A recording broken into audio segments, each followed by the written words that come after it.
Welcome to all. तो कैसे आप सब? आई होप आप लोग बहुत अच्छे होंगे। हमने ऑर्गेनिक केमिस्ट्री की सीरीज की शुरुआत कर दी है। जेई और नीट के लिए ये हमारा ऑर्गेनिक केमिस्ट्री काफ़ी लंबा चलेगा। पूरे डिटेल और डेप्थ में हर चीज़ का एनालिसिस यहाँ पे किया जाएगा। So stay tuned, have patience. तो देखिए, सबसे पहला जो हमने बात किया था हिस्ट्री ऑफ ऑर्गेनिक कंपाउंड्स के बारे में, जिसमें हमने देखा था कि साइंटिस्ट जो थे ये मानने को तैयार नहीं थे कि ऑर्गेनिक कंपाउंड्स को लैब में बनाया जा सकता है कि नहीं। फिर हमने देखा कि यूरिया जो है NH2 उसको हमने लैब में बनाया। फिर बाद में बहुत ऐसे कंपाउंड आए जिनको हमने लैब में बनाया। हमने ये भी डिफाइन किया कि आखिर ऑर्गेनिक कंपाउंड्स क्या होते हैं, उनको कैसे आइडेंटिफाई करें, उसको बहुत अच्छे से देखा है। अगर आपने उस वीडियो को नहीं देखा है तो लिंक डिस्क्रिप्शन में दिया हुआ है, आप जाकर देख सकते हैं। काफ़ी अच्छा लगेगा आपको। समझ में आया ना। दूसरा जो लेक्चर था, हमने ऑर्गेनिक कंपाउंड्स को क्लासिफाई किया था। क्लासिफाई मतलब देखिए, ऑर्गेनिक कंपाउंड्स हैं ओपन और क्लोज चेन में देखा था। फिर ओपन चेन में hydrocarbon, non hydrocarbon, close chain में तो अलग अलग क्लासिफिकेशन देखा था। उसमें हमने देखा था कि कैसे रिप्रेजेंट करते हैं, जैसे बॉन्ड लाइन स्ट्रक्चर देखा था फॉर्मूला, और डैश फार्मूला देखा था, कॉन्डेंस्ड फार्मूला देखा था। इन सब चीज़ों को देखने के बाद अब हमारी बारी आती है देख लेने की आईयूपीएसी नोमेनक्लेचर।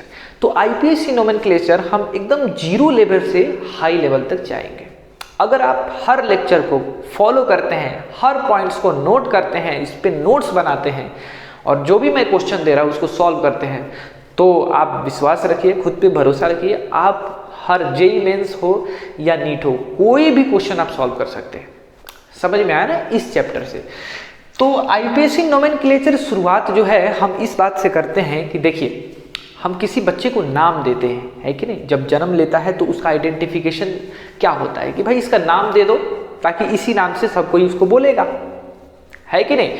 उसी तरह ऑर्गेनिक कंपाउंड्स में भी अलग अलग नाम दिए जाते हैं कंपाउंड्स का। अब बात आती है कि भाई कोई ऑर्गेनिक कंपाउंड्स का नाम मतलब कैसे देंगे। तो अगर थोड़ा सा हिस्टोरिकल बैकग्राउंड की बात करते हैं तो देखिए, ट्रिवियल नेम, इसका मतलब होता है कॉमन नेम। जब ऑर्गेनिक कंपाउंड डिस्कवर होने लगे तो उनका जो नाम है ना, उसके कैरेक्टरिस्टिक्स, प्रॉपर्टी या सोर्स के बेसिस पे दिया जाता था। समझे क्या। या दूसरा जो मेथड था, साइंटिस्ट के नाम पे दे दिया जाता था। फॉर एग्जाम्पल, सोर्स और प्रॉपर्टी के बेसिस पे। दूसरा, साइंटिस्ट नेम। तो सोर्स और प्रॉपर्टी के बेसिस पे यहां पे देखिए, पहला अगर मैं एग्जांपल लूं तो देखिए आपके सामने है HCOOH। इसको आप क्या बोलते हैं? आपने 10th में पढ़ा होगा, इसको बोलते हैं मिथेनोइक एसिड या फॉर्मिक एसिड बोलते हैं। क्या बोलते हैं? फॉर्मिक एसिड बोलते हैं। लेकिन फॉर्मरली पहले जो है इसको क्या बोला जाता है? एंट एसिड बोला जाता है, रेड एंट एसिड। ऐसे जो लाल चिट्टी होता है ना, उसमें ये पाया जाता है। तो इसका जो नाम है ना, पहले ये था।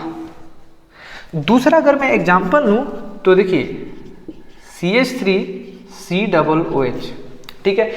इसके बारे में तो आप जानते हैं, इसको क्या बोलते हैं? Ethanoic acid. इथेनोइक एसिड बोलो, क्या बोल सकते हैं?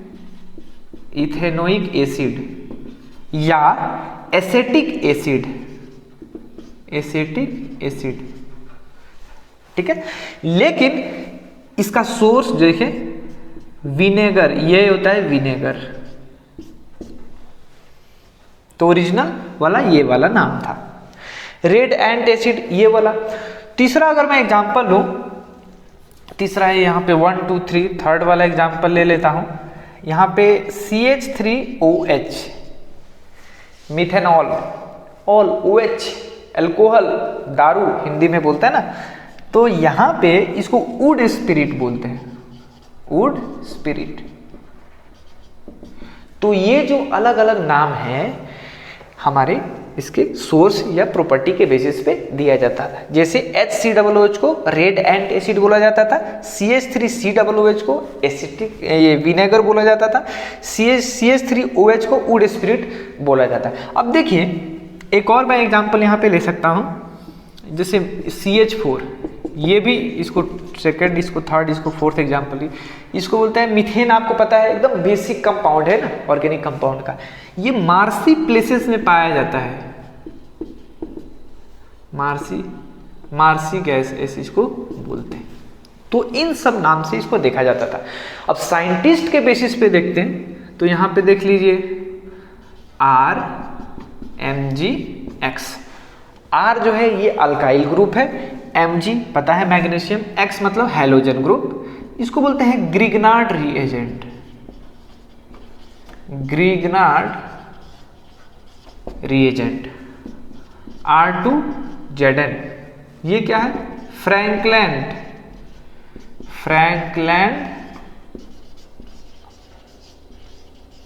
रिएजेंट। तो आपको पता चला साइंटिस्ट के नाम के बेसिस पे।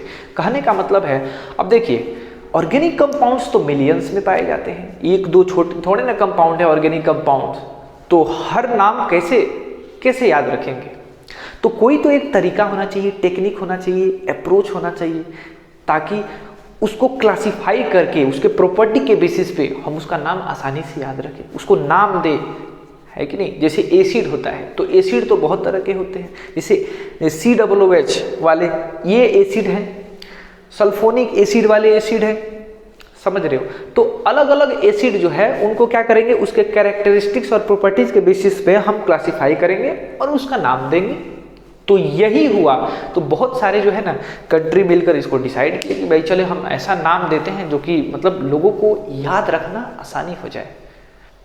हमें ऑर्गेनिक कंपाउंड्स इतने बड़े एक सागर जैसा है, इतने ज़्यादा कंपाउंड्स हैं, तो उनको एक कैटेगरी में बांट देते हैं और उनका नोमेनक्लेचर करते हैं, नामकरण करते हैं, ताकि हर किसी को, वो चाहे इंडिया का हो या रसिया का हो, कोई भी हो, हर किसी को उसी नाम से जाना जाएगा। इंटरनेशनली एक्सेप्टेबल होना चाहिए, है कि नहीं। ऐसा नहीं कि उसको कोई और कंट्री कुछ और नाम से जानता है और एक दूसरा कंट्री कुछ और नाम से जानता है कि नहीं। तो इसीलिए क्या आया, नोमेनक्लेचर, IUPAC नोमेनक्लेचर। तो एक यूनियन जो था वो क्या बोलते हैं, international union of pure and applied chemistry है। तो कुछ लोग आए, बड़े लोग, और उन्होंने नोमेनक्लेचर दिया और उसी नोमेनक्लेचर को हमें पढ़ना है। तो इस नोमेनक्लेचर से हमें एक यूनिफॉर्म सिस्टम मिला, आसानी से याद रखने का और आगे बढ़ने का। जो भी नोमेनक्लेचर कैसे है चलिए देख ही लेते हैं। तो नोमेनक्लेचर स्टार्ट करने से पहले हम एक एग्जाम्पल देखते हैं, एक बहुत सा बेसिक सा एग्जाम्पल देखते हैं। शायद आपको पता होगा, आपने 10th में पढ़ा होगा। देखिए, तो नोमेनक्लेचर तो स्टार्ट करने ही वाले हैं, लेकिन हम एक बहुत ही सुंदर सा प्यारा सा एग्जाम्पल देख लेते हैं जो हमने 10th क्लास में पढ़ा हुआ है। जो भी नोमेनक्लेचर या नहीं भी पढ़ा हुआ है तो आपको समझ में आएगा और उससे हम आगे बढ़ेंगे। देखिए, मान लेते हैं मेरे पास एक ऑर्गेनिक कंपाउंड है, यहाँ पे CH और ये हो गया CH3, CH2, CH2, CH, यहाँ पे OH दे दिया और ये आ गया CH3। ये क्या है, ये एक ऑर्गेनिक कंपाउंड है, ठीक है। देखिए, अब आपको दिख रहा है यहाँ पे carbon carbon carbon carbon carbon, एक चेन सा बन रहा है। इसीलिए ये वाला जो पार्ट होता है ना, ये वाला पार्ट, ये क्या होता है, ये चेन होता है। इसको क्या बोलते हैं, मेन चेन बोलते हैं। क्या बोलते हैं इसको, मेन चेन बोलते हैं। आ रही है बात आपको समझ में। इसको क्या बोलते हैं, मेन चेन बोलते हैं। कार्बन कार्बन का एक चेन फॉर्मेशन हुआ है। देखिए, अगर मान लेते हैं एक ट्री है, जस्ट लाइक, है ना, तो ये यहाँ से क्या निकला हुआ है, ब्रांच निकला हुआ है, समझे क्या। तो इसीलिए इसको हम बोलते हैं ब्रांच बोलते हैं या सब्स्टिट्यूएंट बोलते हैं, सब्स्टिट्यूएंट बोलते हैं, है ना। यहाँ से निकला हुआ है ये CH3, ये हो गया मेन ब्रांच। हाँ, मेन चेन को हम पेरेंट चेन भी बोलते हैं। मेन चेन को क्या बोलते हैं, पेरेंट चेन भी बोलते हैं। कोई दिक्कत नहीं।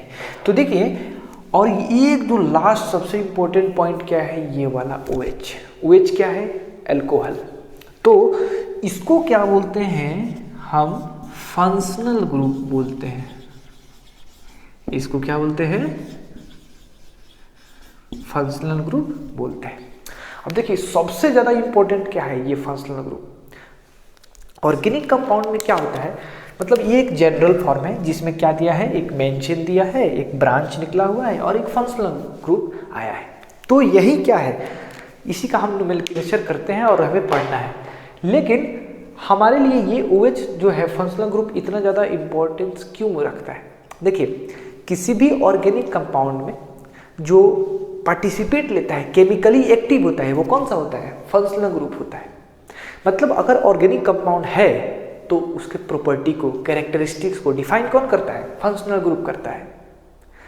समझ में आया। इसलिए फंक्शनल ग्रुप जो होता है काफ़ी इंपॉर्टेंट होता है, काफ़ी ज़्यादा मायने रखता है हमारे लिए, समझे क्या। तो इसीलिए अब हम पढ़ने वाले हैं, देखिए पढ़ने वाले हम क्या, नोमेनक्लेचर। तो जब नोमेनक्लेचर पढ़ने वाले हैं तो हमारे पास बहुत तरह के मिलेंगे, ब्रांच मिलेंगे, मेन चेन आएगा, फंक्शनल ग्रुप आएगा। हम एक एक करके सब प्रोसेस देखेंगे कि उसका नोमेनक्लेचर कैसे करना है, ठीक। और हमने सबसे इम्पोर्टेंस किसको दिया है, फंक्शनल ग्रुप को। तो चलिए हम क्या करते हैं, फंक्शनल ग्रुप जो हमें पढ़ना है, जो स्टडी करना है, उसको बारी बारी से देख लेते हैं। एक एक फंक्शनल ग्रुप को हम देखने वाले हैं। और सबसे ज़्यादा इम्पोर्टेंट क्या है कि हम थोड़ा सा इसमें टाइम ज़्यादा लेंगे और एक एक फंक्शनल ग्रुप को लिखेंगे, उसके बारे में हम देखेंगे कि कैसे यूज करते हैं और क्या यूज करते हैं, कैसे नहीं लिख सकते हैं, उसमें क्या क्या गलतियां होती है, इन सब को एक एक करके देखेंगे। देखिए हमारे पास दो मेथड है। पहला, मैं सारे फंक्शनल ग्रुप यहाँ आपको लिख कर दे दूँ, ठीक। दूसरा मेथड क्या है कि हम एक एक फंक्शनल ग्रुप को लिखते चले, उसके प्रॉपर्टी के बारे में थोड़ा चर्चा कर ले और उसमें कैसे कैसे याद करना है, क्या क्या यूज होता है, ये कर ले। तो हम पहले वाले को रिजेक्ट करते हैं। हम सिर्फ यहाँ लिस्ट बनाने नहीं आए हैं, हम यहाँ पे उसको मतलब ऐसा पढ़ने आए हैं, फील लेने आए हैं ताकि वो याद रहे। क्योंकि फंक्शनल ग्रुप का यूज जो है सिर्फ यहाँ पे नोमेनक्लेचर में नहीं आने वाला है, एक लॉन्ग टर्म यूज आपको आने वाला है। जब ऑर्गेनिक केमिस्ट्री आप आगे बढ़ेंगे, GOC पढ़ेंगे, तो उसमें यूज आता है। तो हमें हर स्टेप को समझ के आगे बढ़ना है। तो समझना यानी कि हम एक एक स्टेप को लिखते जाएंगे और उसको फील लेंगे। और आपका रिस्पॉन्सिबिलिटी क्या है कि आप देखें, उसको ऑब्जर्व करें, नोट डाउन करें, नोट्स बनाएं, तब आगे बढ़े, समझे। तो चलिए हम पढ़ने चलते हैं फंक्शनल ग्रुप के बारे में, ओके, ठीक है। तो अब हम पढ़ने वाले हैं फंक्शनल ग्रुप के बारे में। फंक्शनल ग्रुप क्या होता है उसका आप डेफिनेशन लिख लीजिए। हमें क्या पढ़ना है, functional group. Functional group, the chemical active part of organic compound, the chemical active part of organic compounds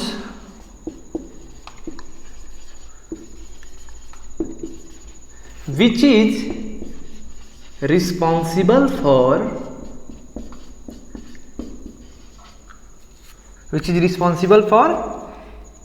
chemical reaction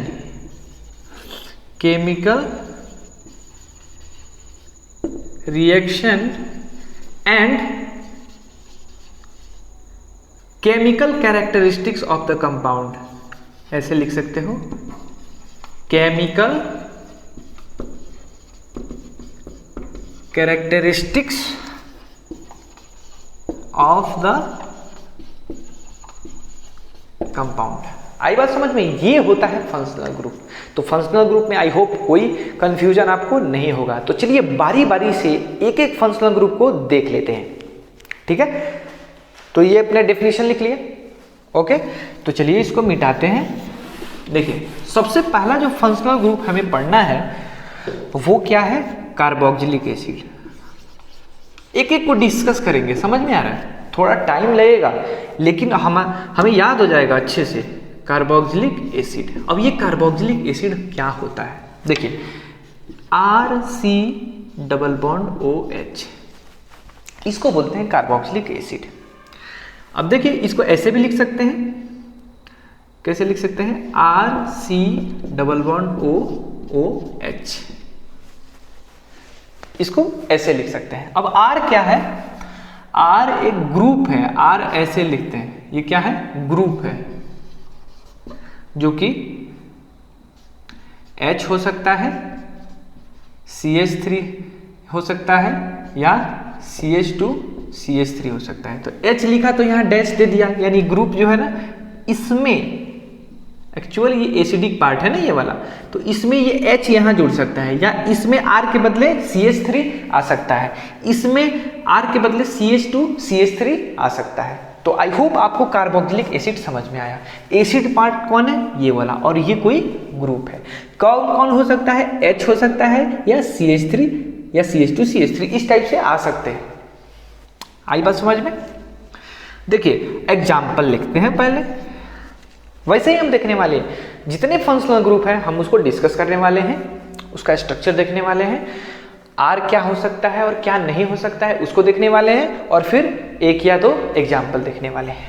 तो एग्जाम्पल के तौर पे हम देख सकते हैं HCOOH, दूसरा CH3COOH। पहला एग्जाम्पल ये रहा, दूसरा एग्जाम्पल ये रहा। अब देखिए इसका जो नाम है आपको पता है, फॉर्मिक एसिड, क्या बोलते हैं इसको, फॉर्मिक एसिड, है ना। इसका एक और नाम है मिथेनोइक एसिड। क्या नाम है, मिथेनोइक एसिड। जब नोमेनक्लेचर हम पढ़ेंगे ना तो पता चलेगा कि आखिर इसको मिथेनोइक एसिड क्यों बोलते हैं। फॉर्मिक एसिड ये तो कॉमन नेम है ना, ट्रिवियल नेम है ये, ठीक है। इसको रेड एंट एसिड भी बोलते हैं, सॉरी इसको क्या बोलते हैं, हाँ रेड एंट एसिड, रेड एंट एसिड। तो ये तीनों नाम है, कोई दिक्कत नहीं है। आपको पता है ना फॉर्मिक एसिड जो है रेड एंट में पाया जाता है, तो आप किसी भी नाम से इसको बोल सकते हैं, लेकिन ये दोनों जो है कॉमन नेम है। नाम कॉमन नेम मतलब ट्रिवियल नेम, जनरली किसी को नाम दे दिया जाता है। कॉमन नेम मतलब क्या, देखिए एक होता है आपका ऑफिशियल नेम। कभी कभी क्या होता है ना, किसी स्टूडेंट का घर पे किसी और नाम से बुलाया जाता है और बच्चे किसी और नाम से बुलाया जाता है, मतलब स्कूल में उनका कुछ और नाम होता है, ऑफिशियल नेम होता है। तो ऑफिशियल क्या है, IUPAC, मतलब international union of pure and applied chemistry. बड़े बड़े लोग मिलकर सोचे कि भाई हमें एक ऐसा बनाना है ताकि सबके लिए एक्सेप्टेबल हो, यूनिफॉर्म होना चाहिए, तो वही क्या है, ऑफिशियल है। और वही क्या है, ये मिथेनोइक एसिड है। बाकी जो है घर वाले बुलाए, दोस्त बुलाए किसी भी नाम से, वो अलग बात है। तो वो क्या हो गया, formic acid and red ant acid. इसको कैसे बोलते हैं, इसको बोलते हैं ethanoic acid, official name ethanoic acid, ठीक है। अब कॉमन नेम में कैसे हो जाएगा, एसेटिक एसिड, एसेटिक एसिड। यही क्या होता है, विनेगर होता है। आ रहा है समझ में। तो हमने पहला जो फंक्शनल ग्रुप है वो देख लिया, एग्जाम्पल भी देख लिए, दो एग्जाम्पल देख लिए। यहाँ पे R क्या हो सकता है, H हो सकता है, या CH3 CH2 वगैरह सब हो सकता है। आई होप क्लियर होगा, कोई दिक्कत नहीं है। आगे बढ़े, चलिए आगे बढ़ते हैं। तो अब जो हमारे पास फंक्शनल ग्रुप है वो है सल्फोनिक एसिड। कार्बोक्सिलिक एसिड के बाद दूसरा क्या है, सल्फोनिक एसिड। ये क्या होता है, ये RS double bond O double bond O यहाँ पे और OH हो, ये है सल्फोनिक एसिड, ठीक है। यहाँ R क्या हो सकता है, क्या H हो सकता है क्या, यहाँ सोचिए H हो सकता है क्या, यहाँ नहीं हो सकता। अरे भाई H हो जाएगा तो कार्बन तो बना ही नहीं, इसमें कार्बन है क्या कहीं पे। अगर मान लीजिए यहाँ H लिख दिया, ये कहाँ कार्बन है, ऑर्गेनिक कंपाउंड कहाँ हुआ, हम क्यों पढ़ रहे हैं, तो है कि नहीं। तो यहाँ R जो है H हो ही नहीं सकता। R जो होगा वो क्या होगा, एटलीस्ट CH3 आना चाहिए, या उसके बाद में CH2 CH3 वगैरह कितना भी कार्बन लेते जाओ कोई फर्क नहीं पड़ता, लेकिन R जो है यहाँ पे H नहीं हो सकता। इंपॉर्टेंट पॉइंट, कार्बोक्सिलिक एसिड में RH हो सकता है, सल्फोनिक एसिड में RH नहीं हो सकता है। एग्जाम्पल देख लेते हैं इसका। एग्जाम्पल की बात करूँ तो यहाँ पे एकदम लिस्ट वाला S double bond O double bond O OH। तो ये रहा हमारा सल्फोनिक एसिड का एग्जाम्पल। सेकेंड नंबर हो गया हमारे पास। अब तीसरे फंक्शनल ग्रुप की तरफ बढ़ते हैं हम। तो हमारा जो थर्ड फंक्शनल ग्रुप है वो क्या है? Acid anhydride. Acid anhydride. देखिए एसिड मतलब एसिडिक पार्ट होगा, एनहाइड्राइड मतलब क्या होता है? Removal of water, dehydration. समझ रहे हो? कहने का मतलब क्या है कि अगर मान लो ये कोई एसिड है, ठीक है, ये कोई दूसरा एसिड है, यहां पे हमने क्या किया, किसी भी OH, किसी एक साइड का OH लिया और दूसरे साइड का H लिया, है ना, या तो यहाँ का OH उधर का H, या इधर का OH और इधर का H, और यहाँ से पानी निकाल दिया। क्या निकल गया? -H2O हो गया। तो इससे ये जो ऑक्सीजन जो बॉन्ड बना है ना डायरेक्ट कार्बन के साथ, यहाँ ऑक्सीजन भी, मतलब ये ऑक्सीजन इस कार्बन से भी अटैच्ड है और इस कार्बन से भी अटैच है, तो इसका स्ट्रक्चर कुछ ऐसे हो जाता है, ऐसे R-। समझे क्या? इसको क्या बोलते हैं? Acid anhydride. तो आई होप आपको समझ में आया यहां पे, ठीक है। एग्जाम्पल देख लेते हैं। यहाँ पे CH3C double bond O C, यहाँ पे दे दिए CH2CH3। आ रहा है समझ में? ये एक मैंने एग्जाम्पल दे दिया। अब अगला जो फंक्शनल ग्रुप है वो हमारे पास है अल्कोहल। बहुत लोगों का तो एकदम फेवरेट है ये। क्या है? अल्कोहल मतलब दारू, है कि नहीं? अल्कोहल जो फंक्शनल ग्रुप है ये क्या है? ROH है ना। OH पार्ट जो है ये फंक्शनल ग्रुप है। यहाँ पे ये जो लगा है ना ये R क्या हो सकता है? क्या H हो सकता है? नहीं भाई, H कैसे हो सकता है? H होगा तो वाटर हो जाएगा ना, H2O। तो यहाँ पे RH नहीं हो सकता है। दूसरा सिंपल एग्जाम्पल लेते हैं क्या, यहाँ पे CH3OH है ना, इसको क्या बोलते हैं? मीथेनॉल। इसको क्या बोलते हैं? मीथेनॉल। और अगर थोड़ी देर पहले मैंने इसको क्या लिखाया था, इसका ट्रिवियल नेम या कॉमन नेम वुड स्पिरिट। इसको किस नाम से जानते हैं? Would spirit. एकदम सिंपल सा है, कोई दिक्कत नहीं है। उसी तरह एकदम यहाँ पे ले लेते हैं एग्जाम्पल थायोल का। थायोल, ये क्या था? अल्कोहल, और ये क्या है? थायोल। तो देखिए थायोल मतलब ये हुआ कि जहां O है ना उसको H से रिप्लेस कर दो, तो RSH। ठीक है, क्या यहाँ H हो सकता है? नहीं, H नहीं हो सकता है। R यहाँ पे क्या होगा? CH3 वगैरह या CH2CH3 ये हो सकता है। ये ऐसे डैश इसलिए लगा रहा हूं क्योंकि ये R के बदले ये है ना यहाँ पे जुटने वाला है, टेंशन लेने की बात नहीं है। थायोल मतलब RSH। थायोल बोले ना, O को हटाओ S को लगाओ, बस उतना ही काम है। ठीक है, यहाँ पे सिंपलेस्ट एग्जाम्पल यहाँ पे ले लेते हैं। यहाँ पे क्या आ जाएगा? CH3SH आ जाएगा। ठीक है, आगे बढ़ते हैं नेक्स्ट की तरफ। अब जो हमारे पास फंक्शनल ग्रुप है वो काफी एकदम फ्रूटी स्मेल होता है। कौन होता है? एस्टर। एस्टर किस टाइप का होता है? फ्रूटी स्मेल, एकदम मस्त वाला। ठीक है, अब ये बनता कैसे है? एस्टर कैसे बनता है?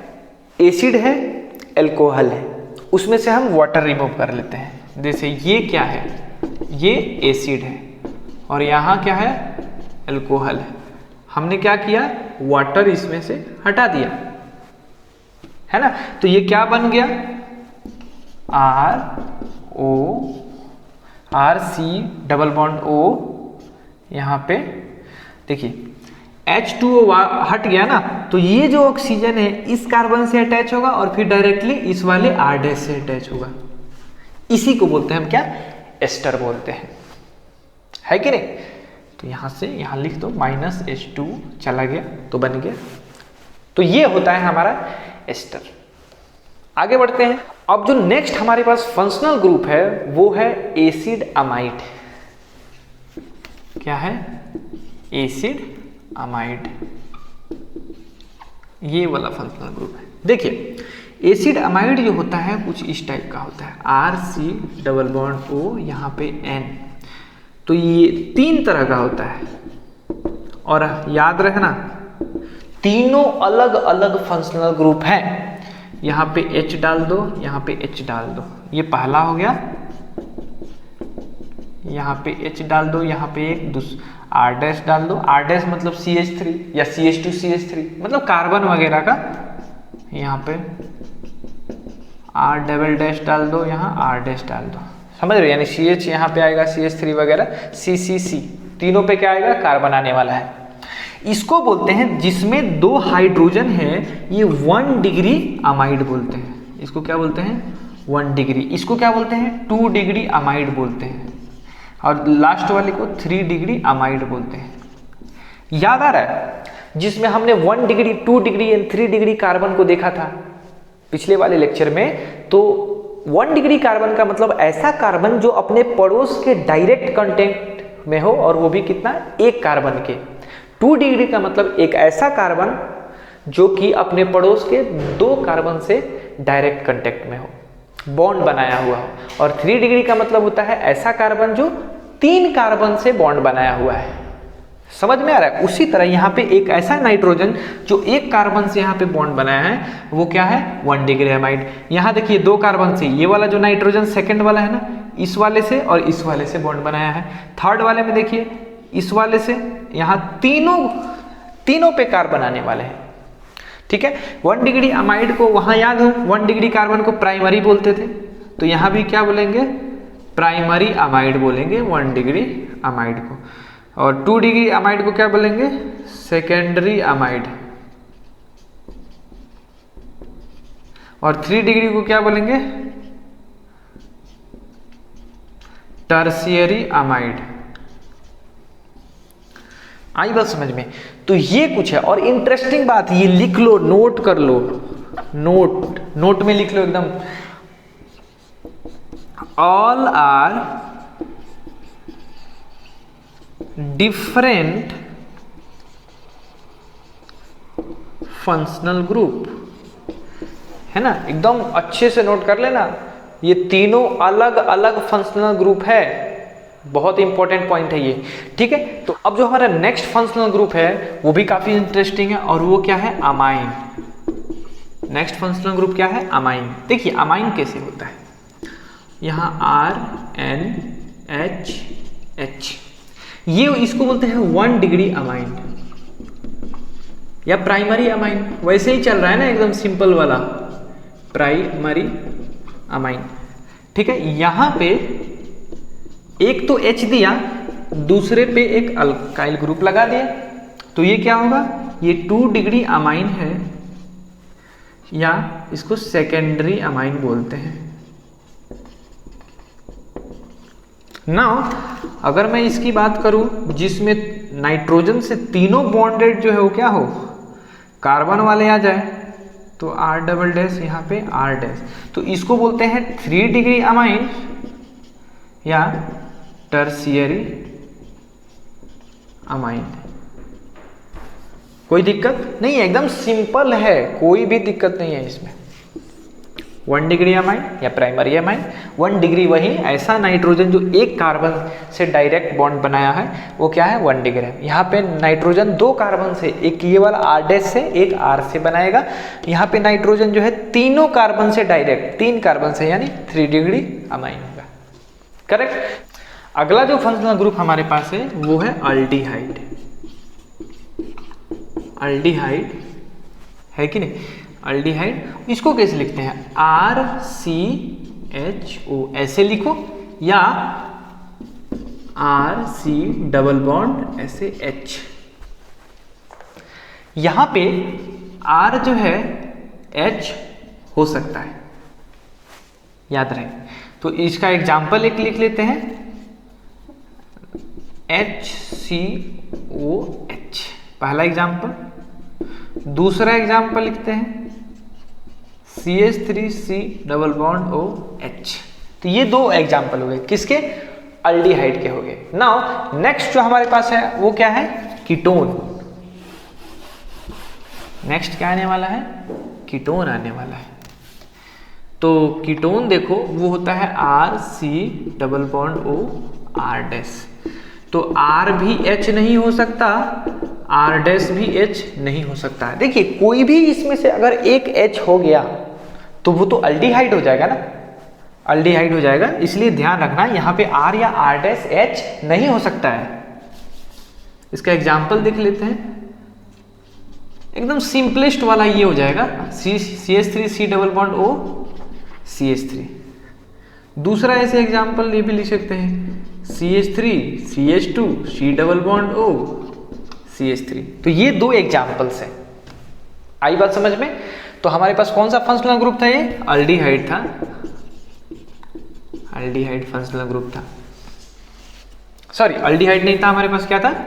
कीटोन था। ओ भाई मारो, कौन सा फंक्शनल ग्रुप था? कीटोन था। नाउ अगर मैं बोलूं इसी के सिमिलर थायोकीटोन, तो एकदम सिंपल सा, मैंने क्या बोला था? थायो, थायोल। ऑक्सीजन को किससे रिप्लेस कर दो? सल्फर से। बस जो रूल यहाँ पे है वैसे ही यहाँ पे भी आर जो है एच नहीं हो सकता, और आर डैश है ये भी क्या? एच नहीं हो सकता। एग्जाम्पल के तौर पे यहाँ पे ले लो CH3 ये डबल बॉन्ड S, यहाँ पे CH3। और दूसरा एग्जाम्पल एकदम सिमिलर लेते हैं, कोई दिक्कत नहीं, कोई प्रॉब्लम नहीं, यहाँ पे CH3। ये हमारे पास क्या आ गया? कीटोन आ गया। अब नेक्स्ट अगला फंक्शनल ग्रुप हमारे पास है साइनाइड। साइनाइड, साइनाइड को कैसे रिप्रेजेंट करते हैं? यहाँ पे CN, यहाँ पे R आ सकता है, ठीक है। C ट्रिपल बॉन्ड N, यहाँ पे साइनाइड है। R यहाँ पे H हो सकता है, बिल्कुल सही, या CH3 वगैरह CH2 CH3 हो सकता है। साइनाइड का खास बात क्या है? यहाँ पे ट्रिपल बॉन्ड होता है। इसी के सिमिलर होता है आइसोसाइनाइड, आइसोसाइनाइड। वहां पे R जो है ना ये नाइट्रोजन से बॉन्ड होता है, और यहाँ पे दो बॉन्ड ऐसे होते हैं, और एक ट्रिपल बॉन्ड यहाँ पे जो होता है ना ये कोऑर्डिनेट बॉन्ड होता है। याद रखना इंपॉर्टेंट है, ये जो एक बॉन्ड क्या होता है? कोऑर्डिनेट बॉन्ड होता है। यहाँ पे नाइट्रोजन जो है ना अपना लोन पेयर कार्बन के ऑर्बिटल में पूरा पास कर देता है, समझ रहे हो? तो साइनाइड और आइसोसाइनाइड में फर्क है। यहाँ पे एग्जाम्पल अगर साइनाइड का लिखूं तो यहाँ पे HCN हो जाएगा, CH3CN हो जाएगा। उसी तरह यहाँ पे आइसोसाइनाइड का HNC हो जाएगा, और CH3NC हो जाएगा। तो ऐसा लिख सकते हैं। कभी कभी ऐसे ट्रिपल बॉन्ड ही दिया रहेगा, ये वाला कोऑर्डिनेट बॉन्ड नहीं दिया, मतलब दिखाएगा नहीं, तो आपको समझ जाना है कि वो क्या है? आइसोसाइनाइड है। तो साइनाइड हो गया, आइसोसाइनाइड हो गया। नेक्स्ट जो है हम पढ़ने वाले हैं ईथर। ईथर क्या पढ़ने वाले हैं? ईथर। देखिए ईथर क्या होता है? R ये single bond O R dash, ठीक है। ये alkyl group oxygen R dash. यहाँ पे RH नहीं हो सकता है, R डैश भी H नहीं हो सकता है। जरा सोचिए अगर RH हो गया तो HOR यहाँ OH हो गया ना, एल्कोहल हो जाएगा। R डैश भी अगर H हो जाता है तो वो भी क्या हो जाएगा? एल्कोहल हो जाएगा। इसलिए ध्यान रखना ईथर में ये R या R डैश, यहाँ पे H और ये H नहीं हो सकता है, RH नहीं हो सकता है, R डैश भी H नहीं हो सकता है। याद आ रहा है? COOH। उसके बाद हम देखे थे वहां पे H हो सकता है R में, समझ में आ रहा है ना? तो अब देखिए नेक्स्ट जो है ईथर के बाद हम देखते हैं इसी से सिमिलर थायो ईथर। तो थायो जहां पे आए क्या करते हैं? ऑक्सीजन को सल्फर से बस रिप्लेस कर देते हैं, एकदम सिंपल सा। यहाँ पे भी क्या हो जाएगा? H नहीं आएगा, R डैश भी H नहीं हो सकता है। अगर मैं एग्जाम्पल लूँ ईथर का तो एकदम सिंपलेस्ट ईथर ये CO, यहाँ पे CH3। और एक और एग्जाम्पल लूँ तो देखिए CH2 CH3 ऑक्सीजन, यहाँ पे CH3। ये क्या हो गया? ईथर का एग्जाम्पल हो गया। दूसरा थायो ईथर का एग्जाम्पल लूँ तो यहाँ पे CH3S CH3 पहला एग्जाम्पल हो गया। दूसरा जो अगर मैं आपको एग्जाम्पल बताऊँ तो CH3 CH2 सल्फर CH3। तो ये क्या है? थायो ईथर है। आई होप आपको समझ में आया होगा अच्छे से। देखिए नेक्स्ट पॉइंट पे आते हैं, अभी और भी है, लगभग 4-5 और है, ठीक है, टेंशन लेने की बात नहीं है, आपको रटना नहीं है ना, समझ में आ रहा है। इन सब फंक्शनल ग्रुप को फील लेना है, लिखना है और देखना है कि आखिर है क्या। अगर मैं सारे फंक्शनल ग्रुप को एक बार ही लिखा दूं, मैं आपको बताऊं नहीं कि देखिए कहाँ H नहीं है और क्यों नहीं है। H आ जाने से कभी क्या हो रहा है कि इनऑर्गेनिक कंपाउंड बन जा रहा है, और कहीं जैसे OH ROH वहाँ पे अगर RH हो जाता है तो वाटर हो गया, वो ऑर्गेनिक कंपाउंड ही नहीं है। और दूसरी बात, कहीं कहीं क्या हो जा रहा है कि वो कोई दूसरा फंक्शनल ग्रुप हो जा रहा है।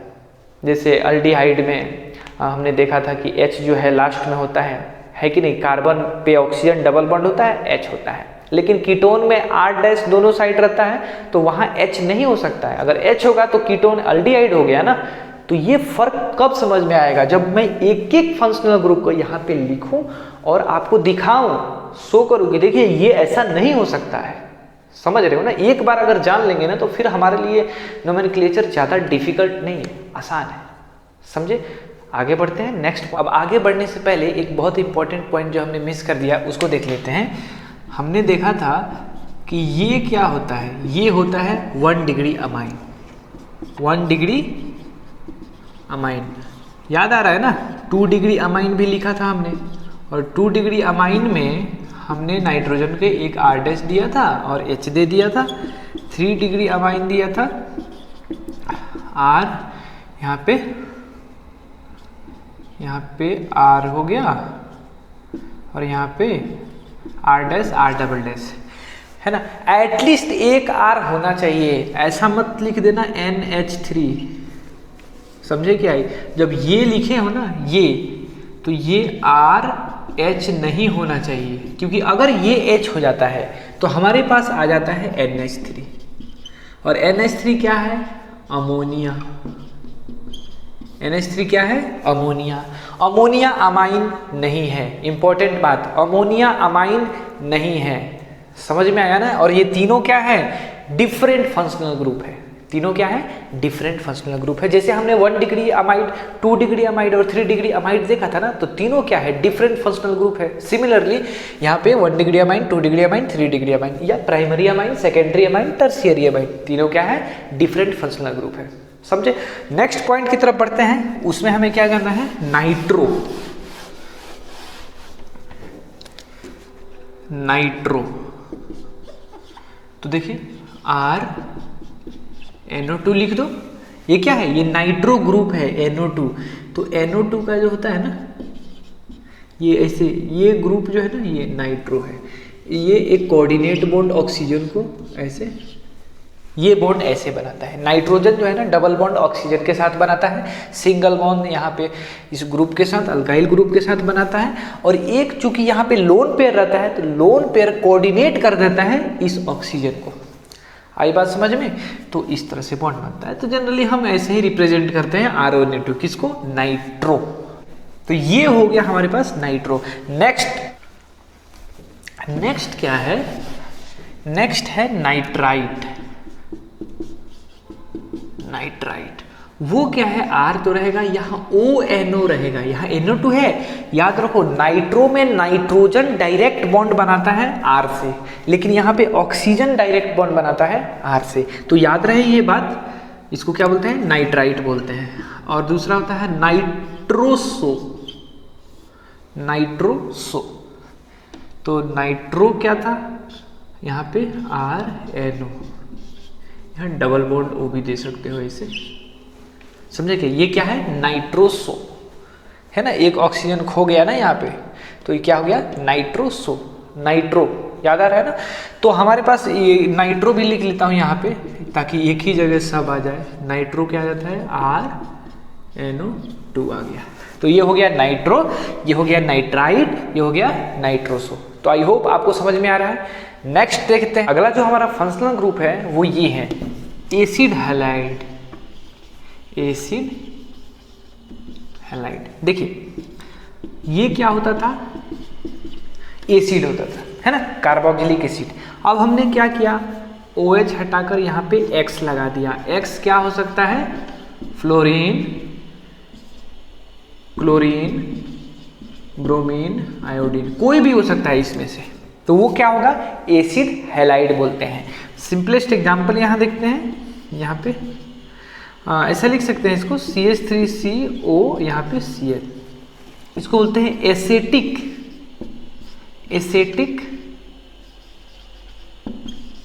क्लोराइड।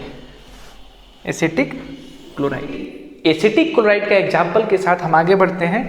अब हम देखते हैं डायएजो, ठीक है, डायएजो। देखिए ये हो गया एजो, यहाँ पे डाई, आर एक जगह देते हैं और एक जगह आर डैश देते हैं, तो ये क्या हो गया, डायएजो बोलते हैं। ये एक फंक्शनल ग्रुप है। उसी तरह यहाँ पे R3N, इसको क्या बोलते हैं, अजाइड बोलते हैं, करेक्ट। लास्ट में ऐसे लिख देते हैं RX, इसको क्या बोलते हैं, हैलाइड बोलते हैं, ठीक है। RX में RH नहीं हो सकता, अगर H हो जाएगा तो HX हो जाएगा, हाइड्रोजन यहाँ पे। X क्या है, RX में X जो है ना, ये हैलोजन फैमिली का है, फ्लोरीन हो सकता है, क्लोरीन हो सकता है, ब्रोमीन हो सकता है, या आयोडीन हो सकता है। R जो ग्रुप है, H नहीं हो सकता, CH3 हो सकता है।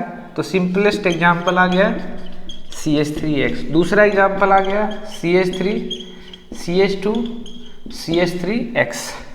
तो ये सब हमने पढ़ा फंक्शनल ग्रुप के बारे में। ये तो रहा हमारा फंक्शनल ग्रुप, जो कि हमने एक एक करके देख लिया, और आई होप आपको बहुत सारा फंक्शनल ग्रुप याद ही हो गया होगा और उसमें कोई दिक्कत नहीं रहा होगा। पहले कन्फ्यूजन होगा कि हाँ ये कैसे होता है, इसमें H यूज क्यों नहीं होता है, कहाँ पे H यूज होता है, तो ये सब हमने अच्छे से डिस्कस कर लिया। तो आई होप आपको समझ में आया। तो फंक्शनल ग्रुप अगर पढ़ लिए तब हमें नोमेनक्लेचर पढ़ने में काफ़ी आसानी होगी।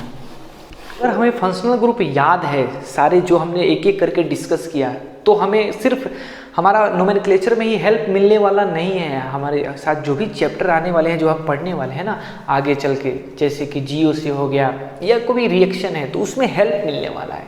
तो आपको ये याद होना चाहिए, इसीलिए हमने थोड़ा टाइम ज़्यादा लिया, लेकिन एक एक जो फंक्शनल ग्रुप था उसको अच्छे से डिस्कस किया, समझेगा।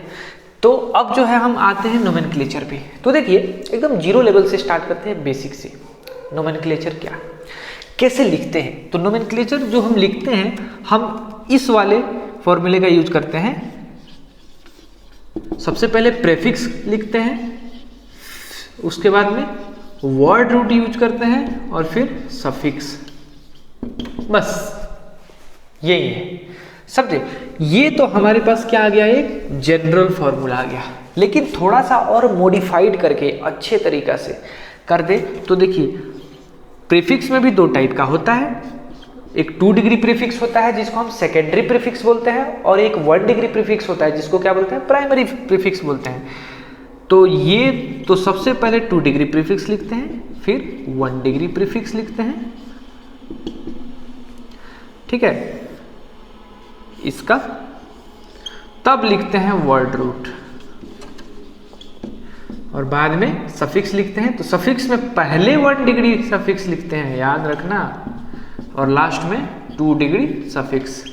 1 डिग्री सफिक्स को क्या बोलेंगे, प्राइमरी सफिक्स। 2 डिग्री सफिक्स को क्या बोलेंगे, सेकेंडरी सफिक्स। ठीक है, तो हमारा लेक्चर काफ़ी लंबा हो जाएगा। हम नेक्स्ट लेक्चर में यही देखेंगे कि भाई ये 2 डिग्री प्रीफिक्स क्या होता है, 1 डिग्री प्रीफिक्स, वर्ड रूट क्या है, 1 डिग्री सफिक्स क्या है, 2 डिग्री सफिक्स क्या है। इन सब चीज़ों को एकदम जीरो लेवल से, बेसिक लेवल से एक्सप्लेन करेंगे, सबका एग्जाम्पल लेंगे, ठीक है। और उसके बाद में हम नोमेनक्लेचर स्टार्ट कर देंगे, एक एक करके हर एक पॉइंट का एग्जाम्पल लेने वाले हैं, इसलिए टेंशन लेने की बात कोई दिक्कत नहीं है। आई होप आपको ये वीडियो अच्छा लगा। अगर अच्छा लगा तो सब्सक्राइब कीजिए, लाइक कीजिए और इसको शेयर कीजिए। फिर मिलते हैं एक और नए लेक्चर के साथ, तब तक के लिए धन्यवाद।